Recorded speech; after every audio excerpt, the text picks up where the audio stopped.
Hello and welcome to another edition of Inside the Burrow, the FAU podcast for and by fans. My name is Dan. I am joined by Shane and Jack as usual. And tonight we're going to talk a little bit about camp, maybe talk about some of how FAU's recruits are doing, and we'll see what else we can get into. So FAU, I guess, kind of the latest thing this weekend held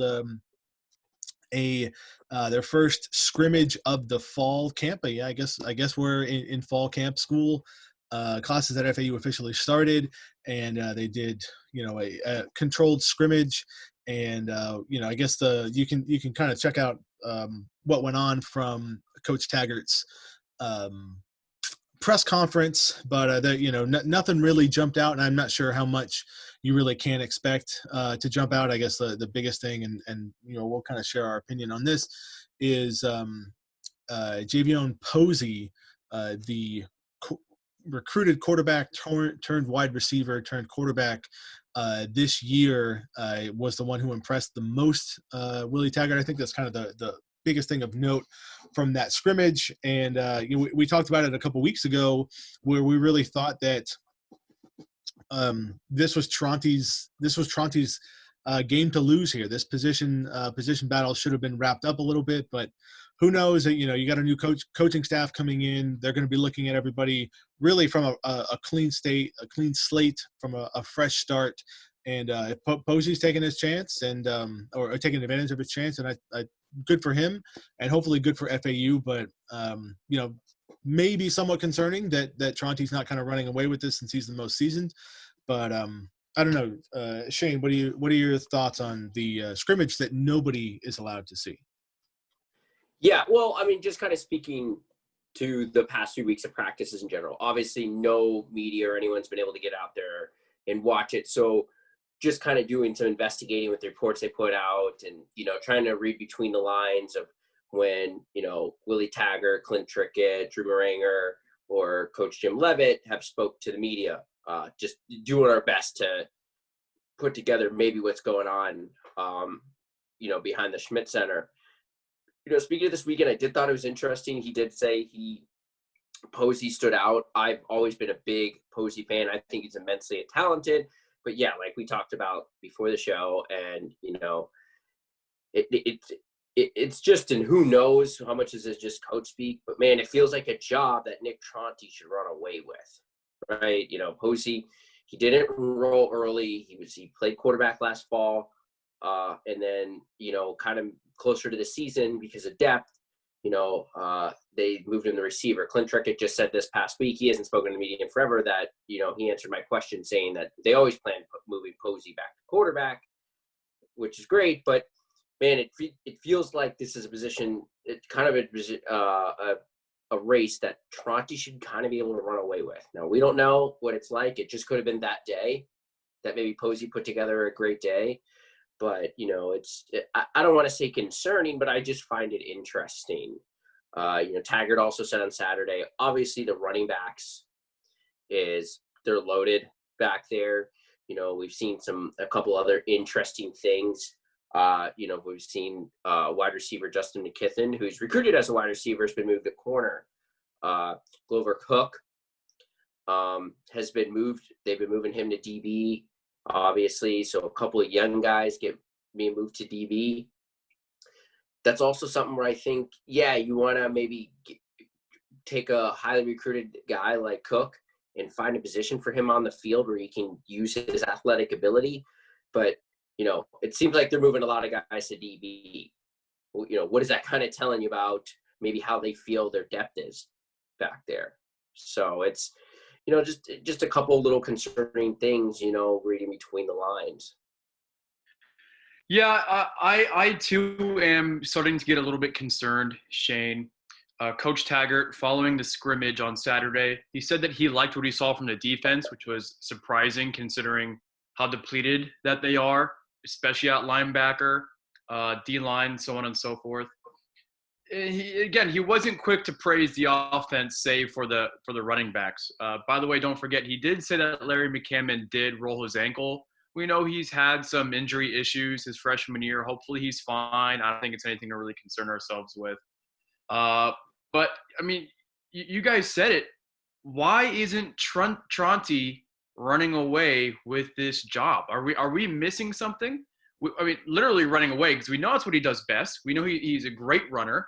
We know that Taggart loves athletic, mobile quarterbacks. Do you think this would be his job to take? But Posey playing really, really well, and it looks like he has a lot of swagger out there. He's been able to throw some dimes from the footage that we have been able to see from the athletics department. Maybe Coach Taggart is saying this stuff to motivate Tronti a bit more to really push for that QB1 job. I'm not saying he's not motivated enough, but I'm just shocked. I don't know where this is coming from. Good for Posey, but it does concern me on the offensive side of the ball a little bit. Shocked isn't a word I'd use. Again, we don't know what's going on in the other practices, so he could actually be running away with the job. We're kind of being very speculative right That's here. True. Yeah. So, again, but we also that we've talked about how talented Posey is before on this podcast. You kind of mentioned the depleted defense a little bit. I've dove into more of that, and it was something that we kind of always knew about. And now that, we're here and the season's a couple weeks away, and now with especially Akias Leroy not going to be with the team this fall, I tweeted out that of FAU's top 15 snap takers on defense, so the guys that took the 15 most snaps last year, 13 of them are gone. I mean, that's not just saying, okay, we have one position we're going to be young at. I mean, this is basically you took the whole defense and a couple backups and a few of your top backups. And there was even a couple other guys down the list that are gone that were rotational players. And basically you're starting over.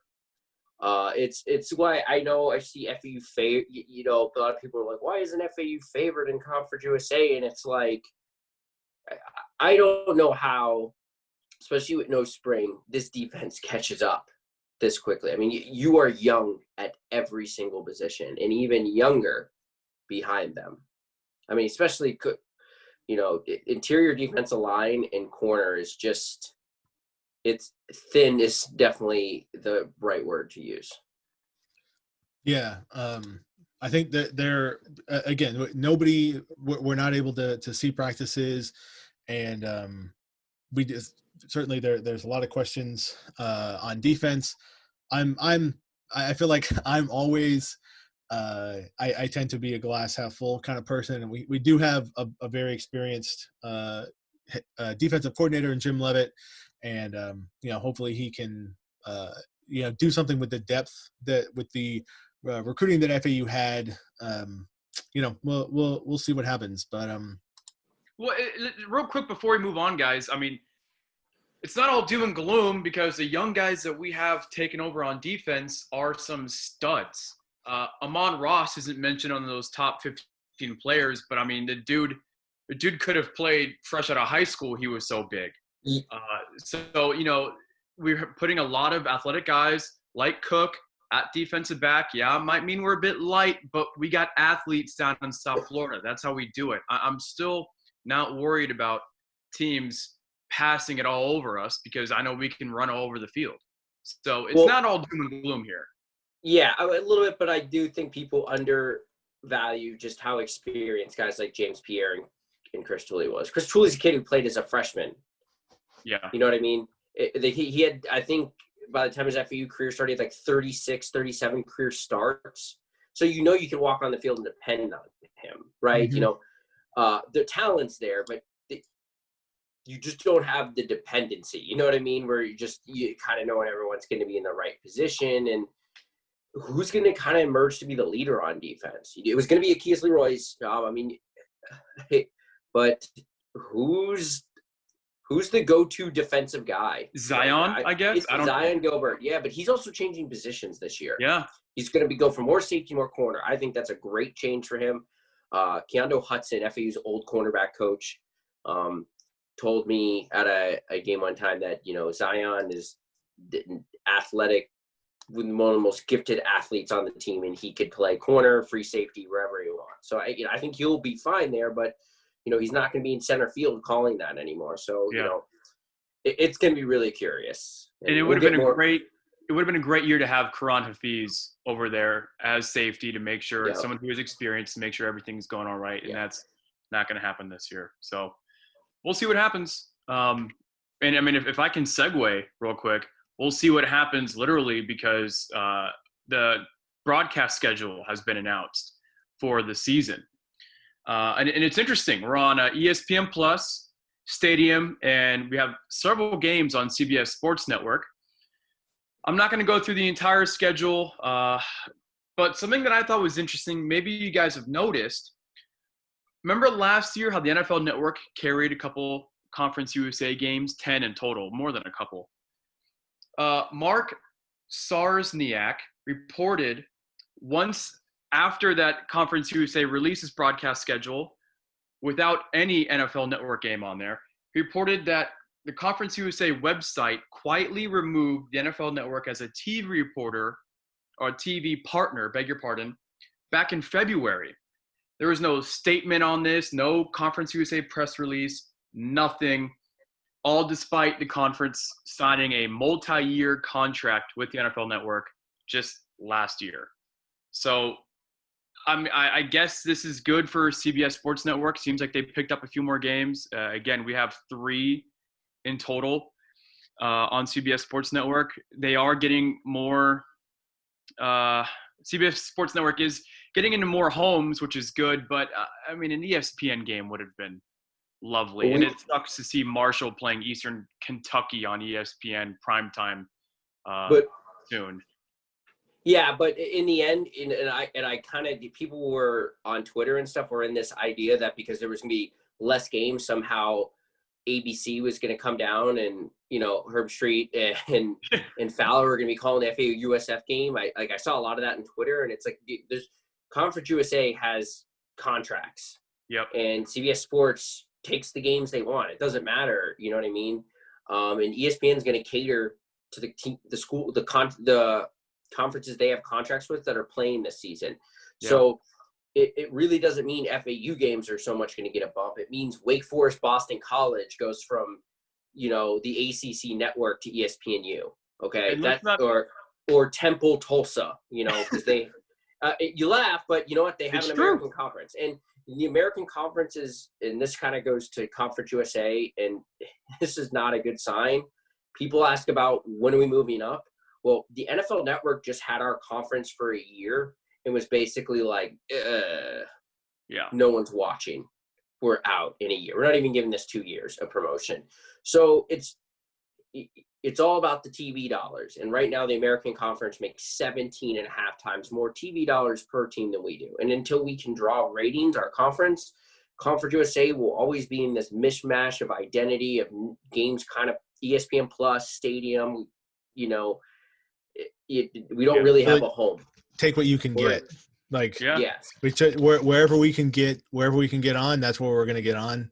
And if FAU wants to go to ESPN and they want more ESPN games, you can be the Sun Belt and you can play 3 of your home games on Tuesday or Wednesday night. Right. Which I don't want to do. So let's not forget that ESPN invests in the SEC and the ACC by creating the SEC and ACC network. They're just going to hedge their own bets by putting Boston College, Wake Forest on ESPN or ABC instead of ESPNU or the ACC network. That's just them protecting their own investment, and that's just the way the world works, unfortunately. Yeah.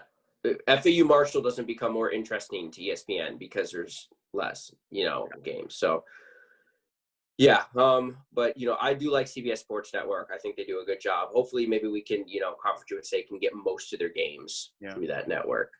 And real quick, speaking of ESPN guys, did any of y'all catch a little ESPN high school game last Saturday at noon? Anyone see some of that, or is this quarterback playing? You guys ever heard of him? Shadar Sanders? I've actually watched Shador the last 2 weeks. So the first one was on a single camera feed. I had to pay $10 to watch on a Friday night, which the story, but the ESPN game was a little easier. And, let's not forget about Cameron Stillman, who played in that game. And I could just say for those, who didn't get a chance to watch both games, obviously, most people didn't. Shador took a huge step forward in that, obviously the teams didn't get a chance to practice time. So the first, obviously, high school football game of the season was a little sloppy, but Shador still performed well in it. But man, I had people texting me and, some analysts in the, 247 and the Rivals world that were just really impressed with Shador. I mean, 375 yards, 3 touchdowns. Yeah. He was 24 of 30. And I had, and on my stats, I was keeping 3 of those were drops. Yep. He's just a beautiful, pure pocket passer who just, his accuracy is the one thing, because I haven't seen him throw live, is what really got me. And just how accurate he is with the football and just how big he is.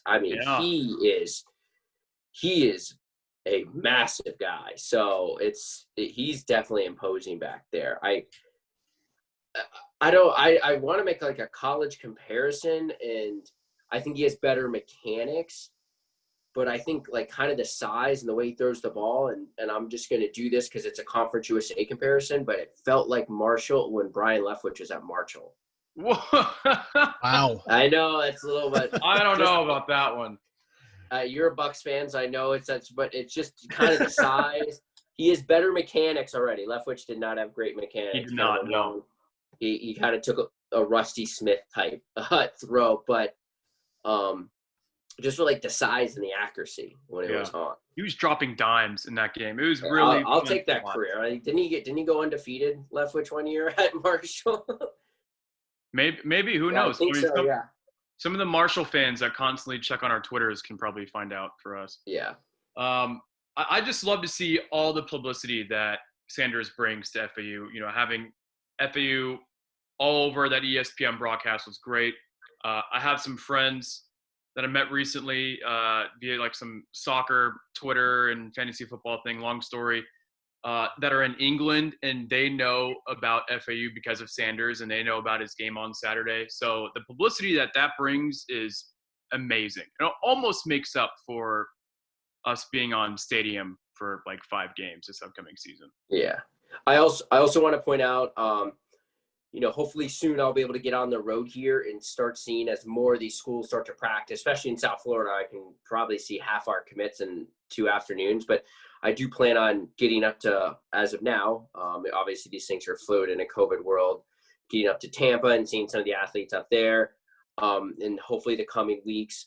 Also want to point out that Reginald Davis, FAU's running back commit, from Robert E. Lee High School in Montgomery, Alabama, has started this season, and he's already in 2 games, almost at 500 yards.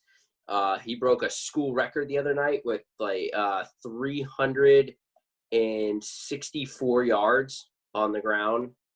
So FAU commits already are starting to kind of blow it up around the country, and hopefully we'll get a chance to see more of that. Yeah, it's pretty nice being able to see, like, tune into national television and see FAU commits. This is certainly one of our more prominent ones, but still, I think it's another thing kind of showing where we're headed. We're certainly headed in the right direction to be able to see our commits on.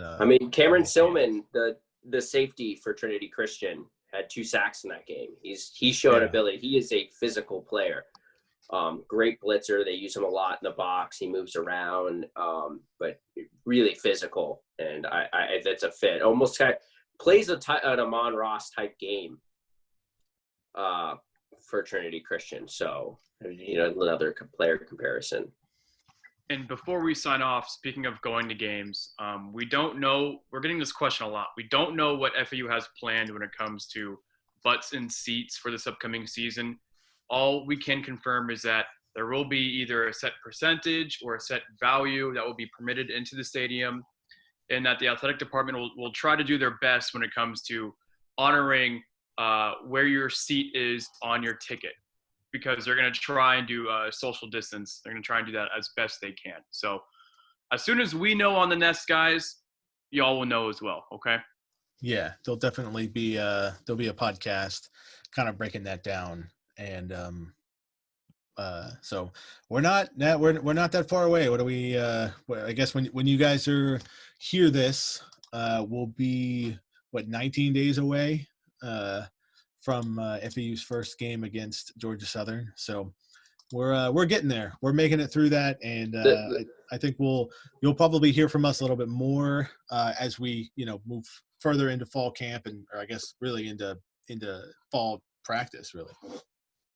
Well, next time you hear from us will probably be a Georgia Southern preview. No. Ooh, they have to postpone their practice for a day or two because they did have positive cases of COVID, but they're now already back at practice. Putting that out there. FAU or Georgia Southern? Georgia Southern. So we both have had a similar thing. Yeah. Both then, yeah. Well, Southern just had theirs just a few days ago. So. Okay.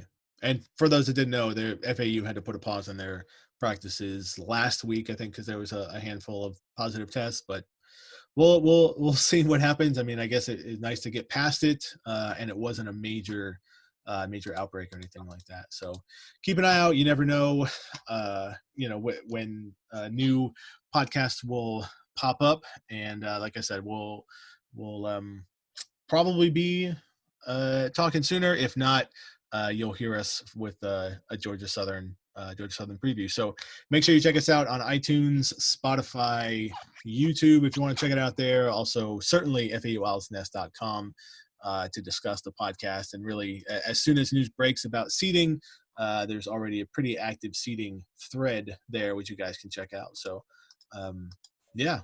we thank you guys for thank you all for spending some time with us, and just know that we appreciate your following along with us, and we'll catch you guys next time.